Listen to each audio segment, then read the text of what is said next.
I also want to get to why I think Donald Trump won, which also kind of feeds into Hillary Clinton and the corporate Democrats. Donald Trump did not win because Donald Trump is a great politician or Donald Trump is a great candidate. Donald Trump won because there was a 30-year neoliberal bubble that was bound to pop, and Donald Trump popped it. Donald Trump would not be president today if he was facing Bernie Sanders, which I'll get to in a minute because the numbers show that very clearly in the exit polls.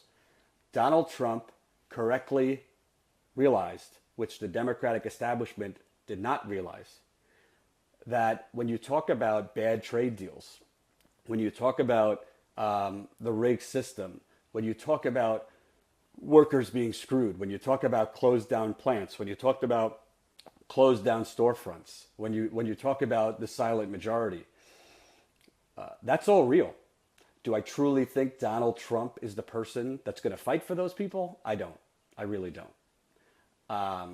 I don't think he comes from that background, and I don't think he truly would even know what those people go through. I think he has a lot of nice talk about it, but I don't see any evidence that he's going to be the champion of the forgotten man. If he proves me wrong, I'll be the first one to say it. But he correctly realized that this is not the human element to this was anger and hopelessness. I can't tell you how many people I've met across the country, whether it be Bernie Sanders supporters or Donald Trump supporters, who were telling me the same exact story. Granted, I think one group was misguided in who they blamed for their issues, but their actual issues were very similar, and that was they're working 2 to 3 jobs just to afford the same thing they afforded 10 years ago. They're buried in student loan debt. Their health care sucks if they even have health care. They have, in some cases, they have to choose between taking medication or going food shopping because they can't afford both. I mean, I could go on and on. This is the result of 30 to 40 years of policies that gravitated towards corporations, towards banks, towards the professional class, and away from working people. And when Democrats did that, I have a piece coming out on CNBC.com today that will explain this whole thing. When Democrats started abandoning the working class in the 1970s, you know who picked up the void? The Republican Party. Not because they are champions of the working class, but because when people are abandoned, they look for people to protect them. They look for people who will step in and fill that void. And a lot of those people can easily be manipulated. And that is how the Republican Party rose to win states like Indiana, to win states now like Ohio, to win states like Pennsylvania. Emma and I just did a whole Midwest tour called the Disappearing Middle Class Tour. I went to Pennsylvania, Ohio, Wisconsin, Michigan, Illinois. It's the same thing in every area. It looks like a ghost town. Closed down plants, closed down storefronts. People are almost numb the way they talk. Oh, it's been like this here for 20, 30 years. It's not to excuse Republicans, because Republicans are just as responsible for it. But the problem is Democrats who used to fight for these people were complicit in the offshoring of jobs. Were complicit in doing nothing for the people who lost their jobs. And those Democrats, Hillary Clinton and Bill Clinton, were ahead of the table. They started the Democratic Leadership Council, which was essentially a conservative faction of the Democratic Party. That's how Bill Clinton became president. He was the head of the Democratic Leadership Council and in the end of the 1980s. Google it. Thomas Franks wrote a terrific book called Listen Liberal that chronicles all of this. Hillary Clinton, while she was First Lady of Arkansas next to Bill Clinton, she fought the teachers' unions. It's not a very progressive thing. Democrats were complicit because they started catering to Wall Street. They started catering to corporate America. They started catering to lobbyists. And they said, you know what? If Ronald Reagan's president and look at the success he's having, we got to move to the right. They abandon principles in favor of politics. And when you do that, for 20 years or 30 years, eventually that bubble is going to burst. And that's what happened here. And Donald Trump is not the person who's going to go in and fight for those forgotten people. He's just a person that identified those forgotten people. Because the folks on the set of Morning Joe on MSNBC, they don't recognize those people. The folks on set at CNN, they don't recognize those people. I, before I got this job, had no concept of those people. How would I? I'm a white Jew from Long Island who never had that kind of struggle, if I'm being real. I went across the country and you could see it within an hour. So that's why Donald Trump won. It's not only because Hillary Clinton was a historically bad candidate. And that's what I'm getting to next. But Hillary Clinton is just a microcosm of the larger Democratic cowardice. Do I personally think the Democratic Party is better than the Republican Party? On the edges, I do, actually. On social issues in particular. Economic issues, there's really no big difference. Foreign policy, there's not a huge difference. On social issues, yes, I do. I think if Hillary Clinton was president, I think she would have been better protecting, in terms of minorities and things like that. I do. Some of you might not disagree, but I do. But she was just the embodiment of people being fed up.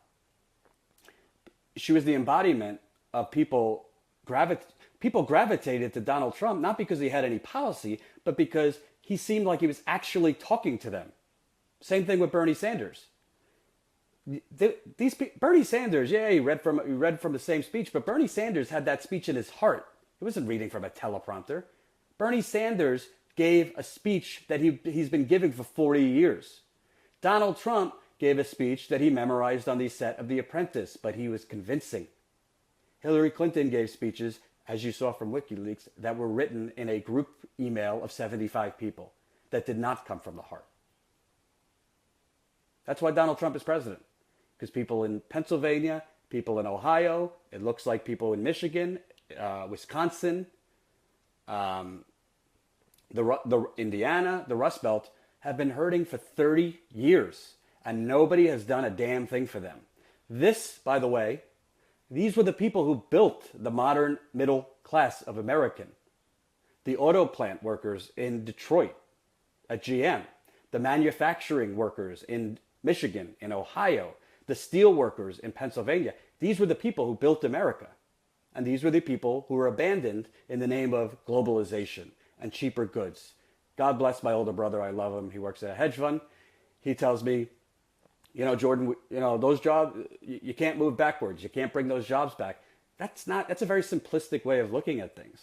It's not about, can we bring all those jobs back? It's about, does our government care about the people who live in America, or does our government care about Wall Street? Because most of these trade deals were written for Wall Street and corporate America, so they could have cheaper labor and trade deals that benefited them.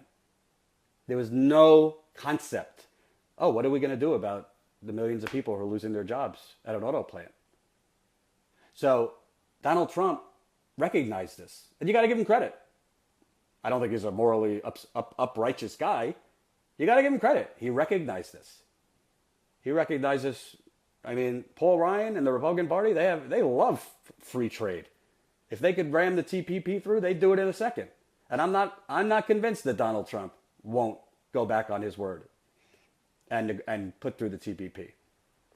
But why I've spent so much time on Donald Trump, and I'm about to move on to Hillary Clinton, is because I don't want people to think that Donald Trump won this because Donald Trump is so great, or Donald Trump is this revolutionary figure in American politics that we've never seen before. Donald Trump is a reality TV star, quasi-fascist, who correctly saw the trends that have been brewing in America for 30 years and seized on them. And I can tell you from personal experience, when I traveled the country the last year, not all of Donald Trump supporters are racist. Not all of Donald Trump supporters are hyenas who just want to fucking, eat your blood. A lot of them are good people who are just hurting just as bad as you and I. I think they're misguided in who they think can help them, but they're not misguided in wanting help because our government has abandoned them. The Republicans abandoned them. The Democrats abandoned them. And Donald Trump gave them the message, I'm going to help you. And you know what? It was more believable than someone like Hillary Clinton providing that message. And that's why he won. So I want to move on now. But just to button this up with Donald Trump, if you want to spend the day and you want to spend the week doing jumping jacks and victory laps, I'm not going to tell you what to do. But I think we all need to take this seriously because Donald Trump is not like some carnival act that's just, we're joking. He was joking, whatever. This is a serious matter. And if you're not ready to stand up and fight Donald Trump non-violently, I'm not calling for, violent revolution. He's just going to do whatever the fuck he wants. And the Republican Congress is going to do what the hell they want. So I'm just getting started. I am ready. I'm going to fight corruption. I'm going to fight unethical power wherever it comes from. So if you're not willing to fight, this is probably the wrong guy to watch going forward. Because I'll be fighting. Emma's going to be fighting. The Young Turks is going to be fighting. Because it's not just about the progressive movement. It's about the country.